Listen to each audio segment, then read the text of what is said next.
영상을 하나 보고 설교를 시작하겠습니다.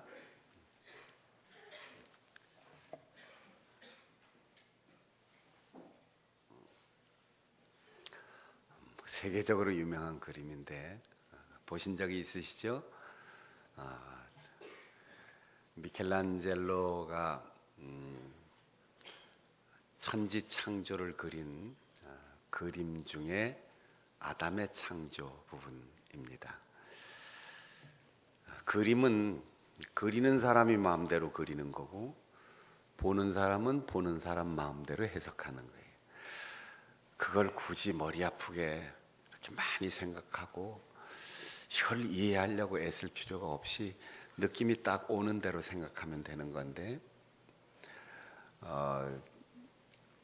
미술사학이나 색채미학으로 분석하려는 분은 전문가에게 맡기고, 여러분 이 그림을 보면 어떤 생각이 드세요?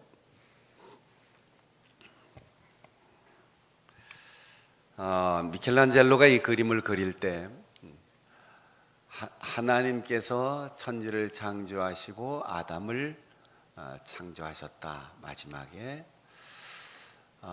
우리가 일반적으로 생각하는 하나님의 인자하고 자비롭고 부드러운 모습이 아니고 폭풍과 진노 속에서 욥에게 말씀하시던 그 능력의 하나님, 엄유하신 하나님, 그 하나님의 얼굴이 뚜렷한 의지를 가지고 피조물을 바라보고 있고, 실개천을 건너다가 물건을 떨어뜨렸어요. 그걸 건지려고 막 애를 쓸 때 잘못하면 빠지니까 옆에 있는 사람들이 막 붙잡아 주거든요.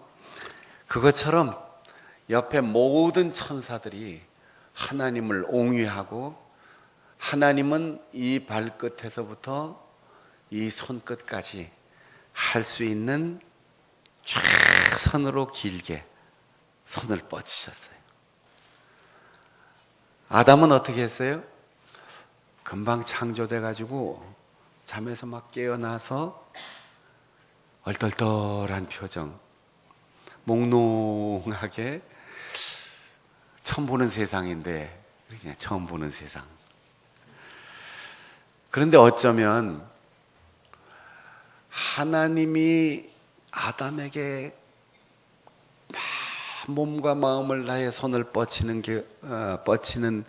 그 모습에 비하여 아담은 몸을 뒤로 비스듬히 반쯤은 누워서 손도 하지 못해 올리는데 무릎 위에다가 이렇게 올려놓고 손가락도 이렇게 구부리고 있어요. 많은 양의 소설을 쓰고 논리적인 논문을 쓰고 아름다운 시를 써서 표현을 하는 것보다 더 이 한 장면으로 미켈란젤로가 하고 싶었던 말이 있었을 것 같아요. 하나님은 우리에게 아들을 주시기까지 그분이 할 수 있는 모든 것을 다 하시고, 그것도 모자라서 손가락 끝까지 펴서 아담의 손가락과 하나님의 손가락 사이가 얼마나 벌어져 있죠? 천길 만길 낭떠러지도 아니고 손가락 하나 들어갈 만한 이 사이. 아담이 만일 하나님 그러고 너무나 좋아서 벌떡 일어나면 하나님을 안을 수 있는 그 거리인데 이렇게 뒤로 누워서, 그것도 힘없이 팔을 올리고 손가락도 펴지 않은 이 상태, 이 수동적이고 이 힘없는 상태. 오늘날 우리들의 모습을 이 아담을 통해서 그 안에다 다 그려 놓은 것 같다. 그건 목사님 생각이지요. 그럴지 모르지만 그래요. 그리는 사람 마음대로고 해석하는 사람 마음대로인데, 하나님을 우리가 바라볼 때 하나님 어디 계시죠? 하나님, 나는 받은 게 없어요. 하나님, 힘들어요. 하나님, 근심, 걱정, 염려가 많아요.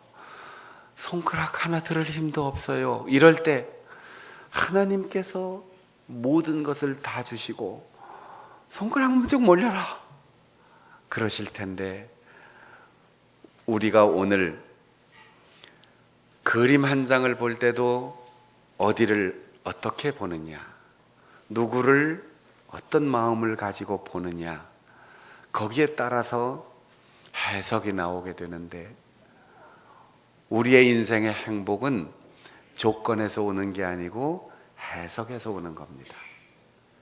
그래서 다른 사람은 이해를 못해요. 그 예수 믿는 사람들은 맨날 은혜입니다, 감사합니다 그러는데 몰라요. 이해를 못해요. 오늘 루시라고 하는 사람의 이름으로 된 책을 잠깐 읽어보고 지나가려고 하는데, 그 시기를 사사들이 치리하던 때라고 했어요. 왜 서두에 이렇게 썼을까요? 우리가 무슨 의미인지 잘 모르죠. 그런데 한국 사람들한테 보릿고개 때, 일제시대 때, 6.25 전쟁 때 이러면 그 배경을 아는 사람에게는 그 한마디가 달라지는 거예요.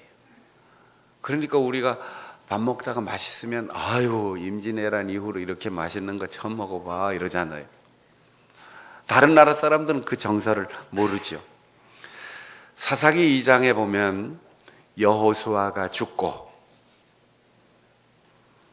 그리고 열왕기로 넘어가면서 사울 임금을 세우기 전 이 사이가 사사들이 치리하던 때인데, 사사기 2장 10절에는 그 사사들의 때가 어떠했는지를 한 문장으로 이렇게 말합니다.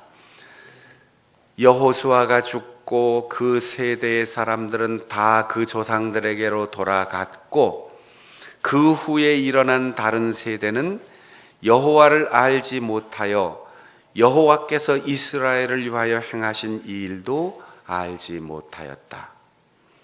사사들이 치리하던 때, 이걸 이렇게 표현한 거예요. 광야 40년을 걸었던 사람들 다 죽고, 만나를 먹어본 경험, 구름 기둥 불 기둥을 보고 인생의 길을 걸어왔고,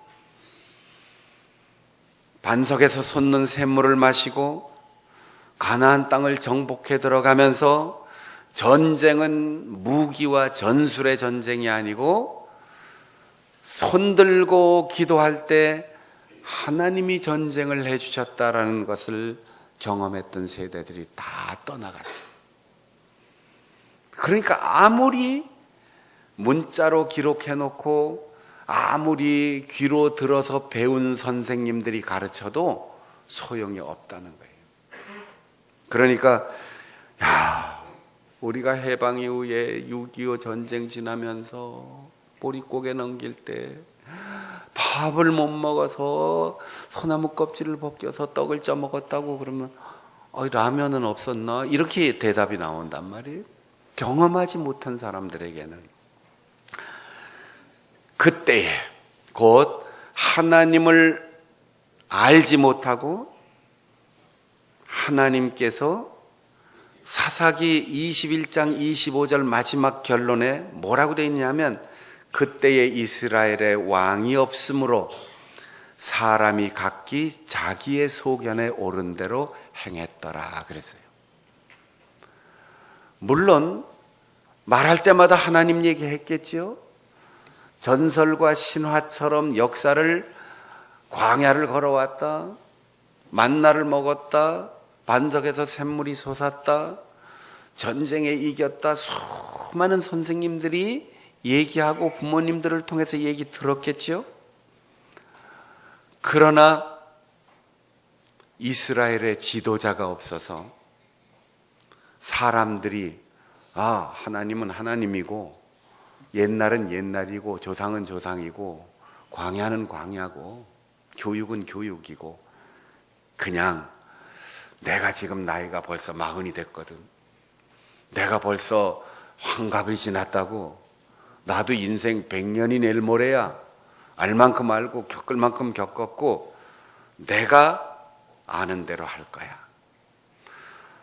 성경을 읽으면서도 율법을 강의하면서도 모여서 하나님을 얘기하면서도 경험하지 못한 세대는 결정적인 순간에 자기의 소견에 옳은 대로 결정한다는 거예요. 그 중에 엘리멜렉이란 사람이 베들레헴에 살고 있다가 흉년이 들었어요. 아내와 젊은 두 아들과 함께 살다가 흉년이 들었어요. 만나를 먹은 것 배웠지만 양식이 떨어지니까 배가 고파요.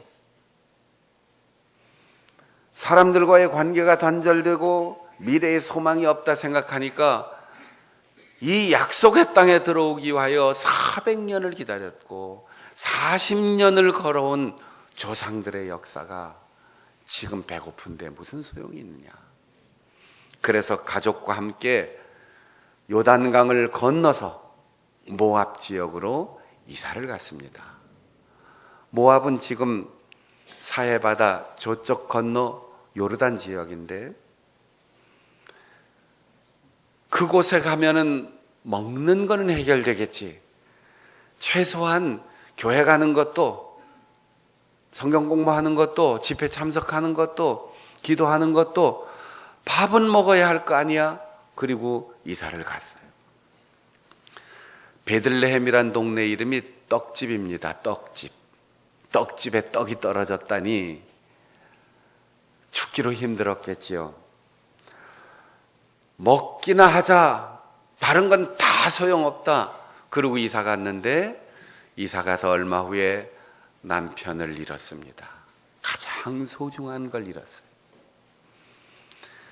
그리고 그곳에서 10년 동안 사는 동안 그래도 아들들이 있으니까 희망을 가지고 그곳 여인들과 정혼해서 각각 두 아들이 가정을 이루었어요. 그런데 10년 만에 아들 둘이 차례로 세상을 떠났습니다. 가장 소중한 걸 차례로 다 잃었어요. 그때 요단강 저편 고향에서 소식이 왔어요. 밥 먹고 살만하다, 농사 잘 됐다, 흉년 지나가고 풍년 들었다. 이 소식이 아니고 여호와께서 그 땅에 풍년을 주셨다. 이게 어디에 방점을 찍느냐가 중요해요. 먹을 것을 주셨다 그러면 지금 여기 먹고 사는 건 걱정 없습니다. 소중한 사람들을 잃어서 그렇지 먹을 것 따라왔고 이 땅에는 흉년이 들고 저 땅에 풍년이 드는 게 아니에요. 그리고 벌써 10년을 살았어요. 그냥 살아도 살만해요. 그러나 10년 만에 하나님께서 그 땅에 양식을 주셨다. 약속의 땅에 하나님의 축복이 돌아왔다. 하나님의 은혜의 역사를 잊었던 사람들이 하나님의 은혜를 기억하고 신앙이 회복되었을 때 하나님께서 그 땅에 풍년을 주셨다. 그러니 난 돌아가야 한다. 그래서 하나님을 찾고 하나님을 다시금 섬기기 위해서 고향으로 돌아가기로 결정을 했습니다.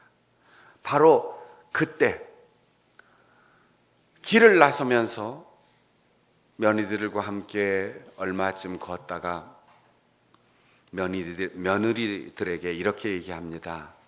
얘들아, 나는 고국으로 가는 거지만 너희들은 나 때문에 다른 나라로 이주할 필요가 있겠느냐.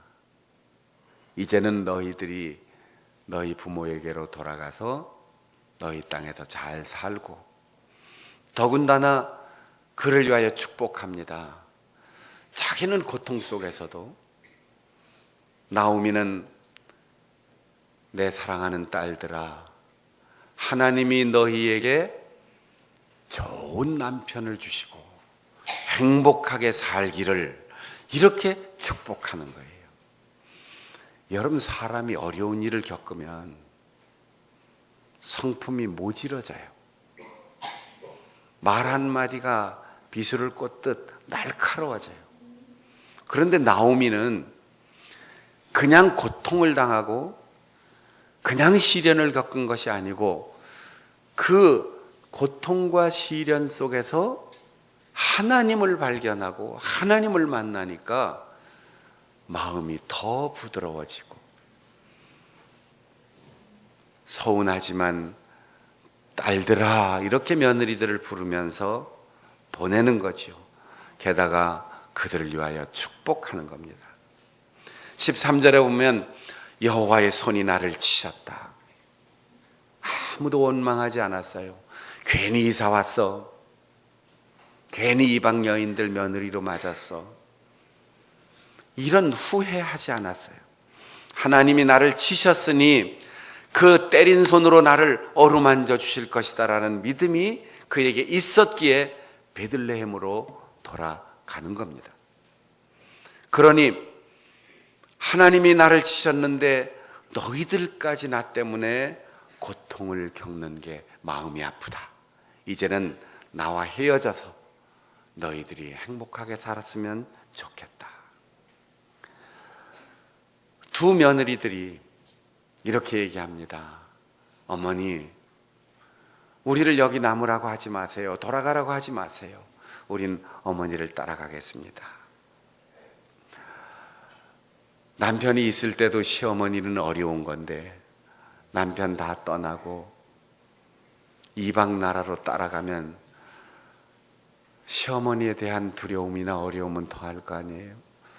며느리들이 제일 싫어하는 반찬이 뭐라고요? 시금치. 시자만 들어가도 싫다는데. 그런데 이 두 며느리는 참 착한 사람이에요. 남편이 없어도 어머니 따라가겠습니다.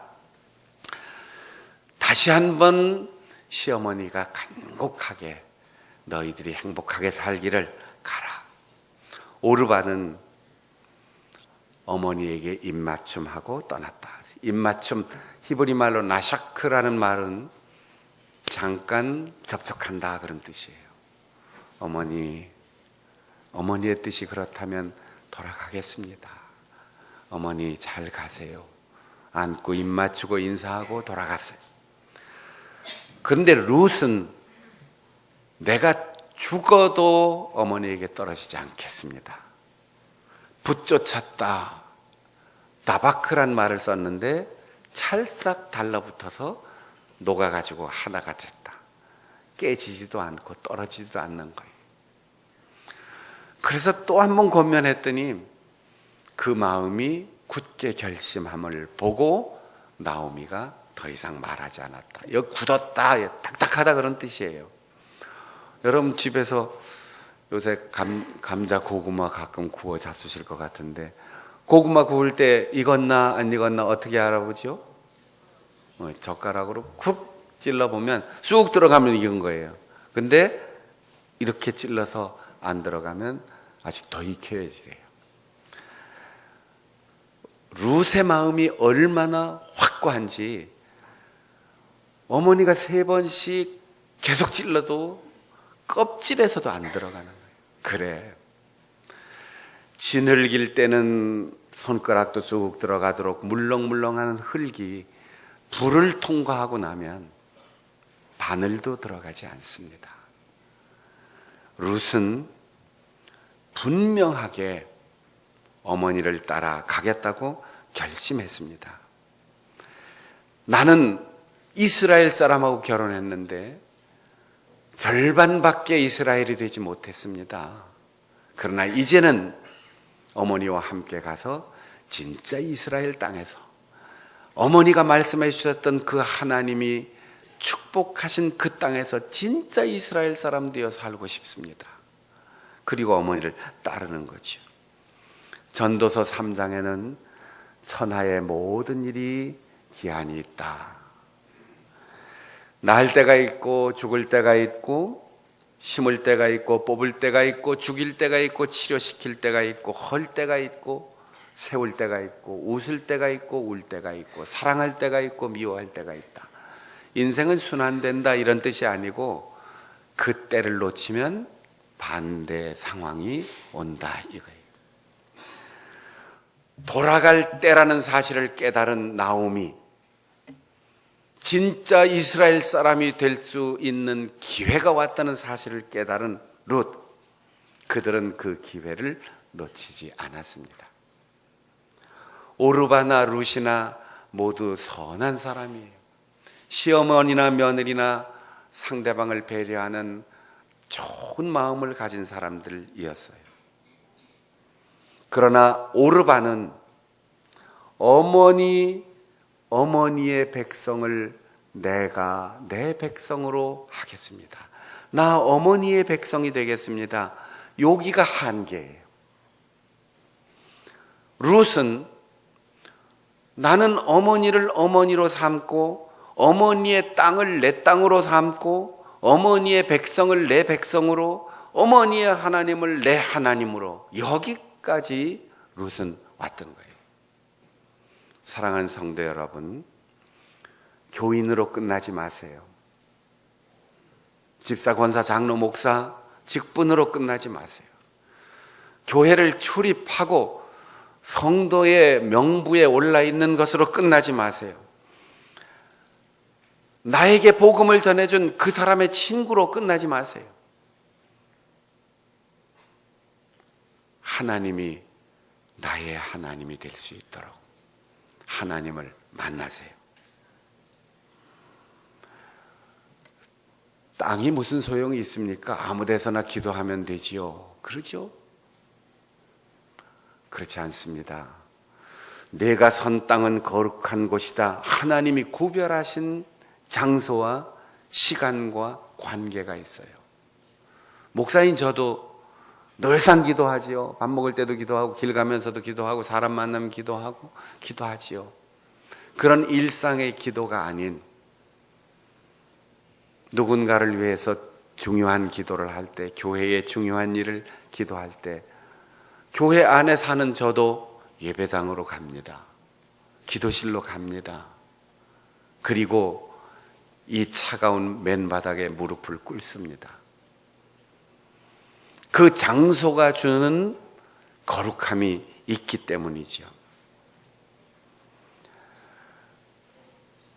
이번 내일 저녁부터 시작되는 여호와 일의 작정 심야 기도회, 여기에 거룩한 때와 거룩한 장소, 하나님께서 예비하신 여호와 일에 그 모리아까지 침묵하며 아들과 함께 걸었던 3일간의 아브라함의 여정처럼, 나오미와 룻의 베들레헴 귀환처럼 여러분에게 베들레헴으로 돌아가고 하나님을 만날 수 있는 기회가 될 수 있기를 바랍니다. 우리 아버지가 장로거든, 우리 어머니가 권사님이거든. 아버지가 장로지 내가 장로가 아니에요. 어머니가 권사지 내가 권사가 아니에요. 신앙의 가정에서 태어났지만 내가 하나님을 만나야지 돼. 신앙과 사명, 하나님을 만나는 은혜의 체험은 학습될 수 없고 세습될 수 없고 반드시 경험해야만 하는 겁니다. 룻은 죽는 일 외에는 어머니가 헤어지면 내가 벌을 받겠습니다, 이 말을 들어보면 나오미의 인생, 남편 때문에 잘못 선택했다 후회되는 일 수없이 많고 하나님 앞에 설 때 부끄러운 일도 많겠지만 한 가지 잘한 게 있어요. 룻이 하나님을 만난 거죠. 내게 벌을 내리고 더 벌을 내려도 좋습니다라고 죽기로 결심하고 어머니를 따른 이유는 어머니 때문이 아니고 곡식 때문이 아니고 그 땅의 백성, 그 땅에 섭리하시는 하나님께로 돌아가는 길임을 그가 분명히 알았기 때문입니다. 선생님은 나오미 하나인데 제자 둘 오르바는 성품만 좋았고 룻은 모범생으로 하나님을 만난 거지. 15절에 보면 내 동서는 그 백성과 그의 신들에게 돌아갔다. 그러니 너도 돌아가라. 오르바는 여호와 하나님과 자기 땅의 이방신도 비슷비슷한 신인 줄만 알았어요. 그러나 룻은 하나님은 살아계시고 하나님이 이스라엘을 400년 동안 준비하셔서 40년 길을 이끌어 정착시킨 가나안 땅, 비록 강 하나, 사해바다 하나 사이를 두고 있지만 저 땅은 하나님과 함께 사는 땅이다. 이걸 알게 되었던 거죠. 나오미가 잘한 유일한 것, 며느리에게 하나님을 만나게 한 거예요. 선행, 인심 좋은 것, 부드러운 성품, 많은 상식과 지식, 그 한계를 넘어서서 하나님을 만나야 합니다. 베들레헴에서 나오미를 기다리는 사람들이 어떤 태도로 나오미를 대할까? 나오미에게 두려움이 있었을 거예요. 그 배고픔 못 참고 강 건너 가더니 남편 잃고 자식 잃고 이방 며느리 데리고 와. 복도 없지, 발자도 사납지. 그 얼마나 말하기 좋아하는 사람들이 수선 두런두런 거리면서 손가락질 할 거예요.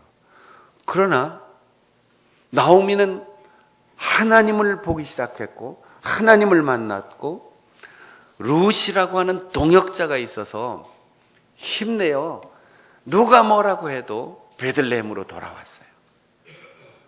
우리 같으면 어떻게 할 것 같아요? 아유, 10년 살았으면 뭐 타향도 고향이지 뭐 먹고 살기 힘들지 않으면 그냥 여기서 살지.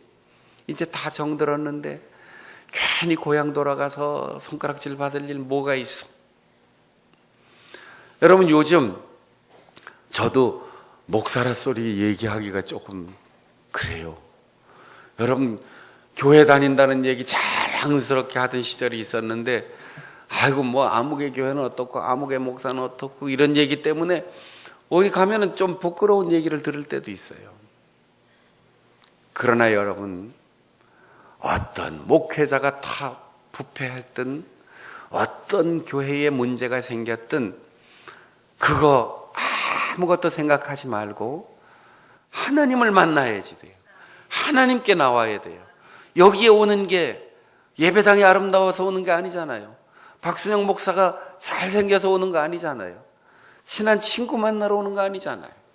하나님을 만나는 예배, 하나님을 만나는 집회, 하나님을 만나는 우리의 모임, 그 하나님만 바라보면서 베들레헴으로 돌아갔던 나오미처럼 여러분 모두가 그 귀한 길에 올라 서시기를 바랍니다.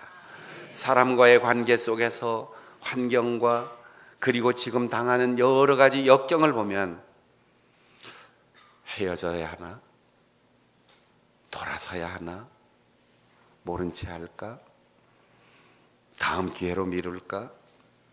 어머니 때문에 아이고 내 인생 망했다고 다리 쭉 뻗고 시어머니 원망 좀 해볼까?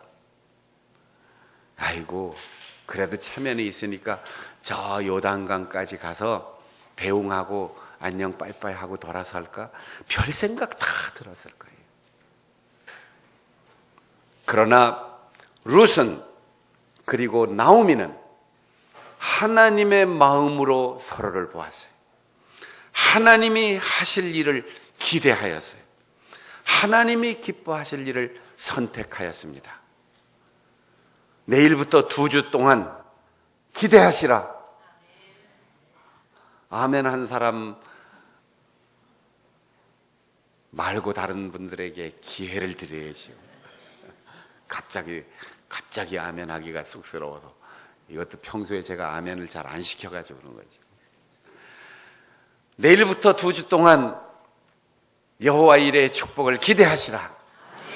하나님의 눈으로 세상을 보고 하나님이 하실 일을 기대하고 하나님이 기뻐하시는 것을 선택하여 여호와 일에, 여호와 니시, 여호와 샬롬, 여호와 라파, 여호와 하나님께서 주시는 놀라운 귀향의 은혜를 받을 수 있는 우리 성도들 될 수 있기를 바랍니다. 기도하겠습니다. 우리 함께 통성으로 기도할 때 하나님의 눈으로 세상을 보게 하시고 하나님의 하실 일을 기대하게 하시며 하나님이 기뻐하신 일을 선택하는 새로운 눈을 뜨게 하여 주옵소서. 하나님을 반드시 만나게 하여 주옵소서. 통성으로 기도하겠습니다.